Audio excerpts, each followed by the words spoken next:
2 hours and you're going to come home one evening and say, I'm not watching the television for 2 hours. I'm going to go on my treadmill. It will be painful to the mind, and the thought of the physical pressure that the body is going to go through, your mind will start to find ways to convince you not to do it. So you hear that little voice saying, you could do it tomorrow, or, why am I going on this treadmill anyway? My knee hurts, or maybe I hurt my knee, or maybe I should just go into sign up for the gym and then I'll get a personal trainer, and you put it off. But it's the same thing with the position you're in. You earn a good salary, you're living well, and that makes you comfortable. Now, this getting vacation, 2 weeks vacation, TGIF, is a vicious cycle. And the sooner you realize that doing this puts you on the opposite side of choosing your destiny or creating your future life, because you are a part of someone else's plan to get to their goal. So it is not your cause, not your place, not your business, not your stuff. You're just trading time for money. And see, the opposite of misery, stress and anxiety, headache and confusion is comfort. And what people who procrastinate or who only talk about it, like you do, what they are doing is they are trying to stay away from anxiety and the headaches and the confusion. They want to remain comfortable, keep everything quiet. But if you're obsessed with comfort, you'll end up with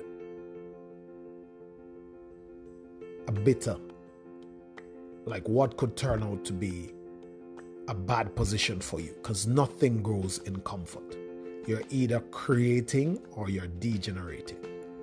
And if you are to create, you must be growing.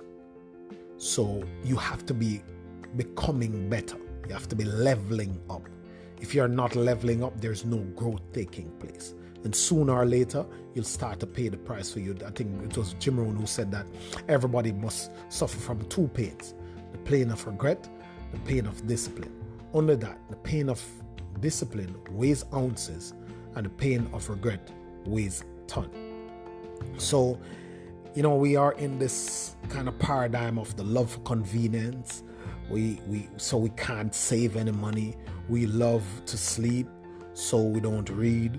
We love to follow people and do trivial tasks, so we don't work on what we have to work on. We hate to be tired, so we don't really make a concerted effort. And that makes us trapped. And the convenience of everything, convenience of the remote, the convenience of all these gadgets, and the convenience of the services that we signed up to, they are what I like to call the chewing gum of comfort zone keepers. So it's just what you're there and you just consuming the convenience. And it is so superficial, because as you go on, things are slipping away from you without you even realizing. You must understand that only two things motivate people. And this is a nice little cycle. You're either motivated to avoid pain, or you're motivated to go towards pleasure. The only thing is that the thing that keeps you motivated to avoid pain can also be the thing that keeps you from pleasure. So if you're obese and you need to lose weight, and it's hurting your back and it's hurting your feet and you becoming unhealthy and your organs are suffering, the pain, you are avoiding pain to do the exercises, but that comfort, that level of avoidance, it's just going to cause you more pain. If you are finding motivation to do it, it's pain, but it's pain that's leading to a certain level of pleasure and comfort. You must start to take charge of your own life. You must look into yourself and decide, sit with yourself, reflect, outline what you would like your future to be. what do I want my days to look like in 10 years? What would I be happy doing? Because so many times I see people who are out of their zone. They're doing a job that they don't like. They are in a career that they ended up with. Like, I'm from the Caribbean, and many of the people who migrate to the United States are in the healthcare profession because their relatives were in there and they came and they say, well, that's the easiest thing to get into. You get good pay, it pay the bill. People go there and they settle. It is so far away from who they are, but they settle because they ended up with that, and it has given them a certain level of comfort, and they've built their lives on this thing so much that to deconstruct it would affect their social status. It would be painful, it would be hard, it would mean going on a road that's not easy. So they settle. Settling is one of the first markers of failure. The minute you say, I don't care who you are, what company you are, what level you are, the minute you settle for that, it is the minute you start to go backward. If you have an investment portfolio and you settle because it's giving you income, and you're not diversifying, and you're not learning other industry, you're not finding other ways to make it better or to add other streams to it, then sooner it becomes vulnerable, because nothing stands still in the universe. Everything is moving. And if you don't pick up on trends, if you're not moving, then things will move on you. I think it was Mariana Wilson was saying that you must have the discernment to move on life when you have outgrown a situation. Otherwise, life will move on you. You can think of a Yahoo that got $19 billion as an offer to sell, and they didn't take it. They had to end up selling for $5 billion. You have many other companies that were big that sit on their laurels and got too fluffy and lost their share of the market. It went belly up on them.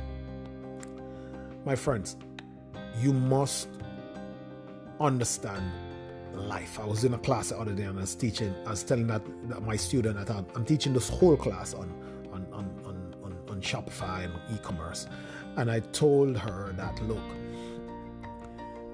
I'm here for two things, and this two thing, everything else we can outsource, we can find guys on Fiverr to do it, we can find a way to make it work, but I'm teaching you two real fundamental principles. If you take nothing else away, take away these two things. If you're going to succeed, you got to understand your business, and you got to understand business. So you got to become a business person, and you got to understand the business you are in. Most of life is perspective, and I've always said it. I'll tell you this quick story too. There's a time when we were doing some mail work for this telecommunication company, and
into it and make it your life. Because if it burns in your heart, then it is God's plan for you to manifest in the world. It is your purpose. As always, I hope you got some value today. Take care.